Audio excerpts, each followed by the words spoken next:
Run faster! They're gaining on us! We're in so much trouble!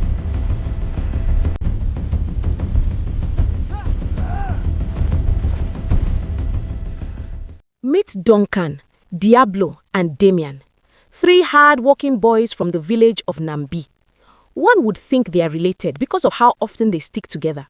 Wherever you found one of them, the other pair wasn't far behind. Their friendship through the years has been nothing short of extraordinary. They've been through so much together. Every trial and tribulations they faced only strengthened their bond and love for each other. They've often dreamed about a life spent outside the village, imagining how cool it would be if they actually went out there and changed their stories. "One day, Diablo said, "we'll make a difference, I know it." The three sat at the edge of a cliff, watching the sun go down, revealing a whole other imaginary world, not knowing that the universe could hear their silent wishes. The boys went home after a long day in the farm, hoping to reunite the following day. The next morning, the village was awakened by the sound of jubilation coming from one of the elders' compound as he welcomed his son back from the city. His son arrived in a luxury car. He looked very neat and well-dressed. Children crowded around him, elders watched cautiously, and Diablo leaned closer, hungry for stories of opportunity and transformation beyond survival. The elder's son described tall buildings, endless lights, fast money, and jobs that rewarded ambition instead of patience and inherited land. Damien listened critically, sensing exaggeration, yet something stirred within him, curiosity sharper than caution, curiosity that demanded answers soon. Damien felt excitement rise uncontrollably, imagining himself sending money home, building houses, becoming proof that dreams weren't foolish illusions. That evening, the three met beneath the great baobab tree, roots thick like history, branches wide like sheltering destiny. They spoke quietly, voices trembling between fear and hope, confessing dreams long hidden behind jokes and daily responsibilities. Diablo admitted he couldn't breathe in a future already decided. Duncan confessed he wanted choices, not just survival. Damien said softly he wanted his laughter to mean something, to echo beyond dusty paths and fading village songs. "We should live with the elder son when he returns to the city," said Damien. Duncan responded, "No, they've never helped anyone in the village since they got rich. I doubt he'll take anyone with him to the city. We're on our own." Together, they made a pact: live at dawn, face uncertainty, protect one another, and chase possibility wherever it waited. They bumped their fists together as they always did when embarking on a dangerous mission. "Brothers," they said simultaneously. When their parents warned them, voices heavy with experience, they listened respectfully, but felt destiny tug harder than caution ever could. That night, they packed small bags, dried food, old clothes, worn shoes, dreams heavier than anything their hands carried. At dawn, standing at the village edge, Diablo, Duncan, and Damien stared forward, hearts racing toward glowing cities only imagined. The boys debate whether to take the forest path instead of the main road. "I'm a hunter," Diablo said. "We don't have enough supplies for the entire journey. Taking the forest path will give us the opportunity to hunt and always have food for the journey. Besides, the main road is filled with toll gates and we don't have the money." "The forest path is dangerous," Duncan said. "I have some money for the toll gates. Let's take the main road." Damien added, "And what will you do about the highway robbers?" Faced with the obvious choice, the boys took the forest path.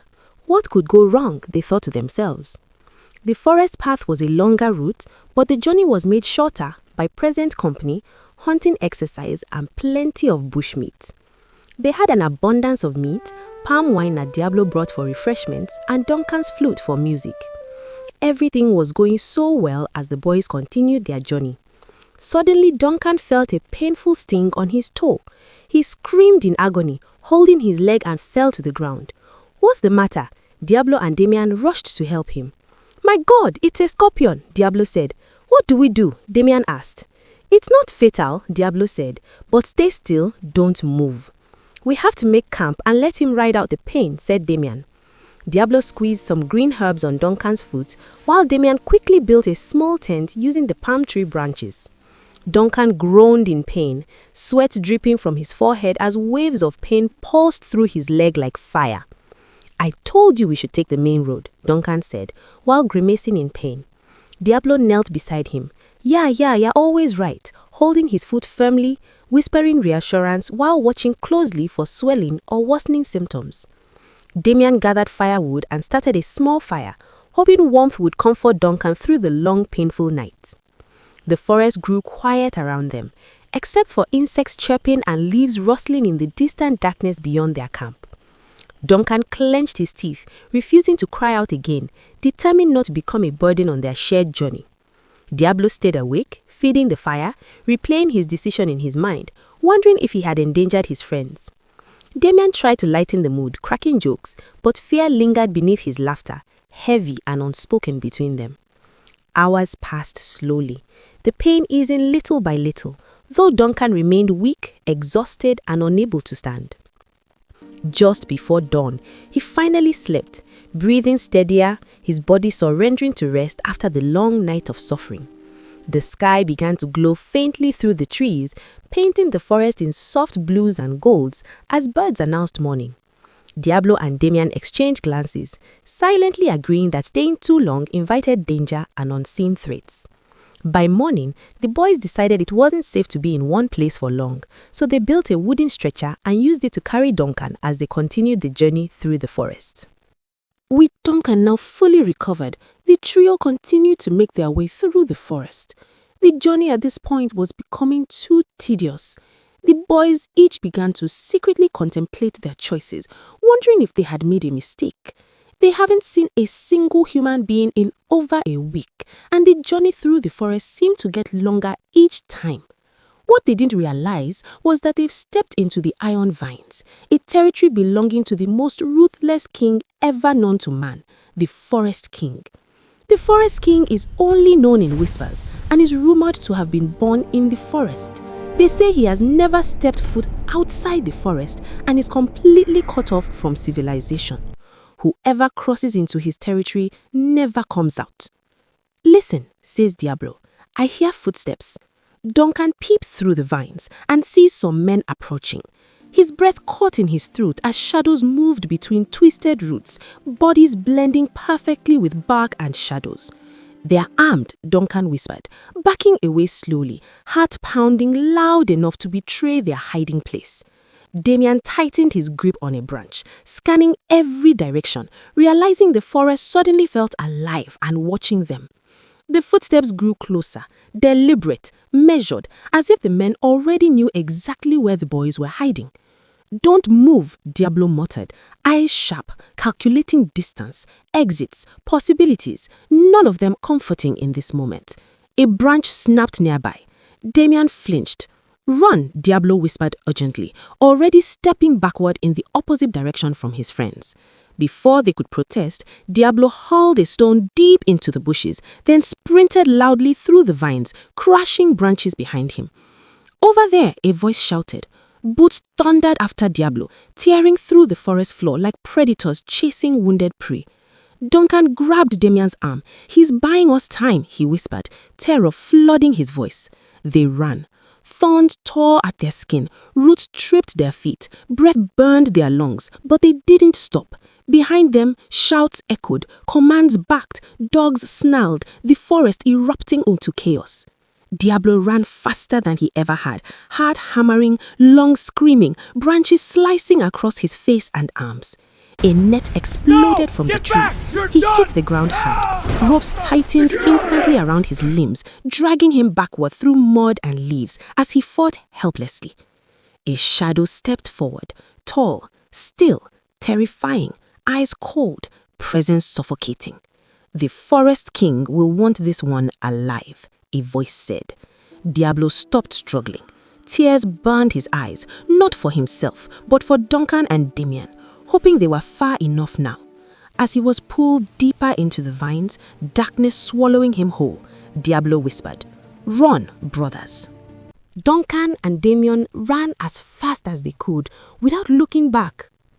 "Stop!" Duncan yelled at Damian. "What are we doing? Where are we running to?" asked Duncan. "Are we seriously going to leave Diablo behind?" Duncan asked. "What do you want us to do? We're just two boys. Those men are armed and scary," Damian added. We have to go back for him. We can't leave him behind. I'd rather die fighting than abandon Diablo. He gave himself up to save us," Duncan explained. Damien nodded. "You are right. We can't leave him behind. This journey is incomplete without him." They bumped fists in agreement. Slowly, they followed the tracks to the Forest King's palace. The trees grew darker, thicker, twisted into towering walls as distant drums echoed through the forest like warning heartbeats. They crouched behind massive roots, watching guards patrol a clearing where torches flickered around a wooden fortress built into trees. Diablo's voice echoed faintly from inside, alive, and hope surged through their veins stronger than fear. Timing their steps with the guards' movement, Duncan signaled, and they slipped between shadows like ghosts through vines. They crawled beneath hanging roots, rolled behind logs, and froze whenever boots passed inches from their hiding place. Inside the compound, cages lined the walls. Damien spotted Diablo immediately. "Diablo!" he whispered urgently. Diablo's eyes widened. "What are you doing here?" he hissed. "Run!" "No," Duncan said, forcing the lock open with trembling fingers. "We leave together." The cage door creaked. Diablo stumbled out. They turned to flee. A horn blasted. Torches flared. Boots thundered. Hands grabbed their shoulders. Ropes wrapped their arms. The boys were dragged before a massive throne carved from living roots and bones. The Forest King sat motionless, eyes glowing in the firelight, both ancient and terrifying. "You dare steal from my forest," he growled, voice like cracking bark. "Brave and foolish." Diablo stepped forward. "Punish me. Let them go." The king studied them, amused and furious at once. "Put them back in the cages." As guards lifted them, something fell from Duncan's pocket. A wooden flute clattered onto the stone floor. "What is that?" the king demanded. Duncan swallowed. "It's a flute, sir. An instrument. It makes music." The king tilted his head. "Music?" "I've never heard such a thing," he said slowly. "Play." Duncan's hands shook as he raised the flute. Then he breathed. The melody drifted through the forest, soft, aching, beautiful, filling empty spaces where fear once lived. Even the guards froze. The king's eyes widened. His breath caught. When the song ended, silence reigned. Then the king stood. "Release them." Chains dropped. Ropes loosened. The boys collapsed in disbelief. As they turned to leave, the king spoke again, quieter now. "Come back," he said to Duncan. "Whenever you can. Play for me." The boys nodded and ran. After they left the Forest King's palace, the boys ran for a long time without stopping, driven by fear and adrenaline. When they finally slowed down, silence surrounded them, thick, unfamiliar, and unsettling in every direction. The forest no longer looked the same. Every tree taller, every path identical, every turn confusing.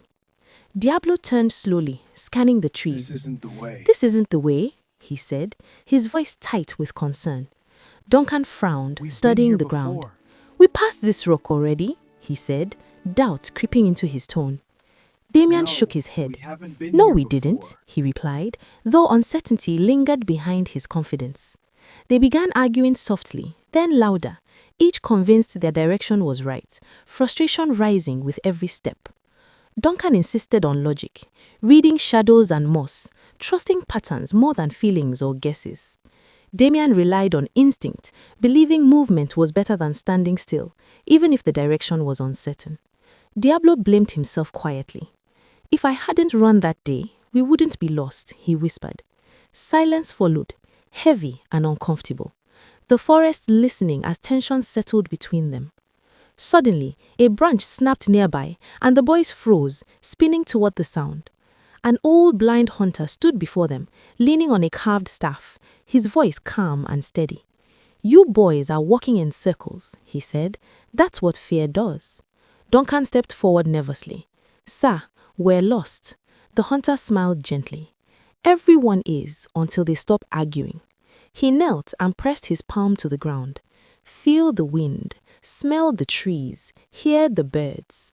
The boys obeyed, closing their eyes, letting the forest speak instead of their fears. The forest always points somewhere, he continued, but brothers must point together. He showed them how ants move downhill toward water, how birds circled open spaces, how leaves bent toward rivers. Clarity slowly returned to their minds, replacing panic with quiet confidence.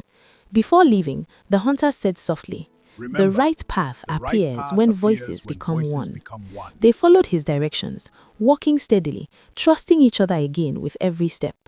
Minutes turned to hours as the forest gradually opened, light filtering through thinning trees. Then they heard it, rushing water, strong and steady in the distance. They ran. Breaking through the trees, they stood before a wide river flowing endlessly toward the city. Duncan exhaled sharply. This leads to the city? Damian smiled. Diablo closed his eyes in relief. And for the first time since entering the forest, they knew they were no longer lost. The boys finally reached the city. New to the environment, they struggled at first. City life and traffic was a wonder to behold. They'd never seen so much cars all at once. They had no place to stay, no friends, no relatives in the city. Reality soon hit them. It's not going to be easy, Damian said. I thought all we had to do was pack the money and go home. Where's all the money? Duncan asked. Diablo burst into laughter. Did money grow on trees back in the village? He asked curiously. We have to earn money the same way we did in the village, Diablo continued. The difference is that we could do so many things to make more money, unlike the village where we were limited. Why do you think I insisted we save the money we brought from the village? Diablo asked. I understand now, but first I'm hungry. Let's find something to eat. Then we talk further, Damian added. They found a small roadside food stall and bought hot rice, eating, making jokes and laughing despite their uncertainty and exhaustion. As they ate, they watched traders shouting prices, customers bargaining loudly, money changing hands faster than they had ever seen.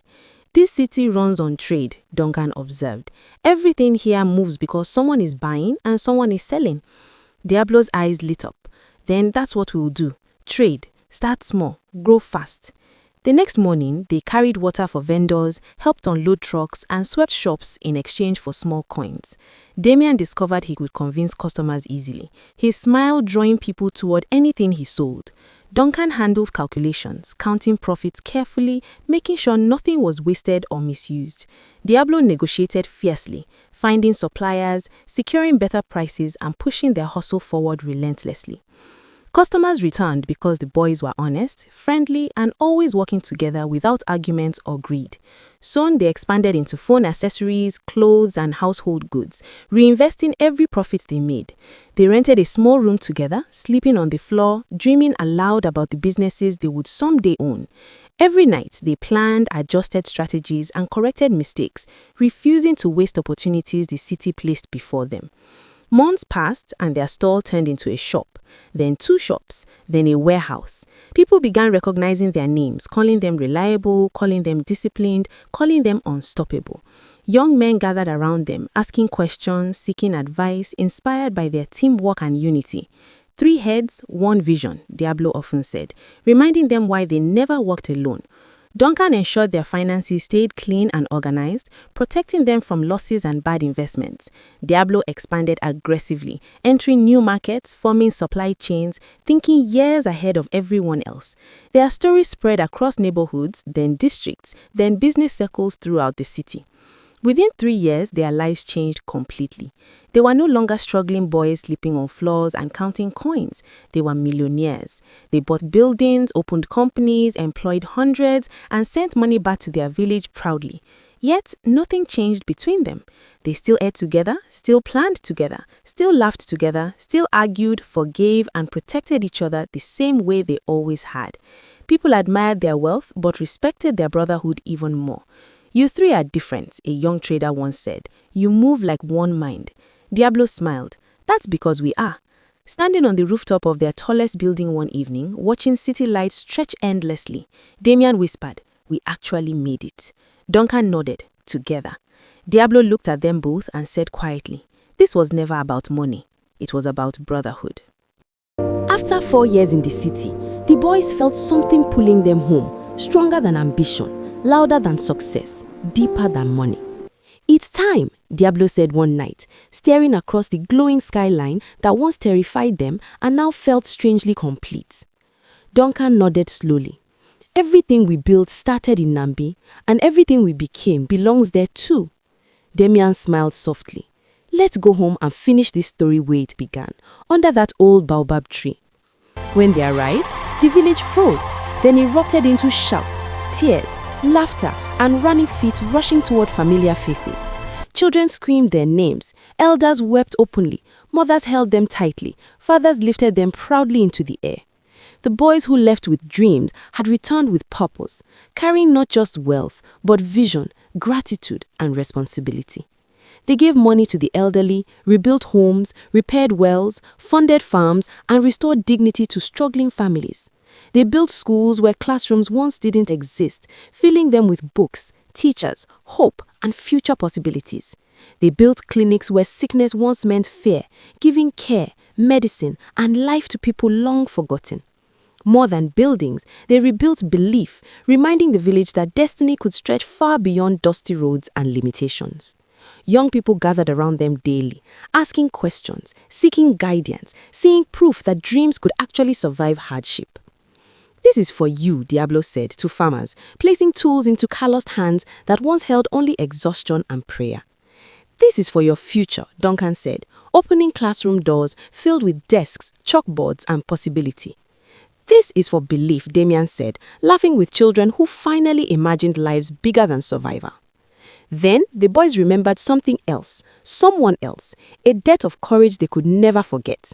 They returned to the forest, not afraid now, but grateful, confident, walking paths once soaked with fear and uncertainty.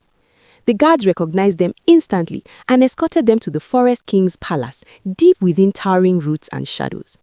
He rose slowly when he saw them, eyes widening, voice low. You came back, surprised by loyalty, stunned by remembrance. They brought gifts from the city, lanterns, fabrics, radios, mirrors, food, wonders from beyond trees and silence. But the greatest gift was Duncan's flute, held gently like something sacred, something powerful enough to change hearts. He played. The forest went quiet. Leaves stilled. Birds listened. The forest king closed his eyes, then smiled, then danced, free for the first time in his life. Come again, he said softly, whenever the forest feels too quiet. They bowed and left, hearts lighter, stories heavier, knowing some debts can only be repaid through kindness. Back in the village, beneath the same baobab tree where everything began, the boys watched the sun sink into gold. We didn't just find the city, Damian said quietly, voice thick with emotion and gratitude. We found ourselves, Duncan replied, staring at the sky that once frightened him and now felt limitless. Diablo smiled at them both, and we never lost each other, even when the world tried. Their story spread across villages and cities alike, not about money, danger, or fame, but brotherhood and loyalty. And whenever people spoke of courage, unity, and unbreakable friendship, three names echoed through time: Diablo, Duncan, Damian, the Three Musketeers.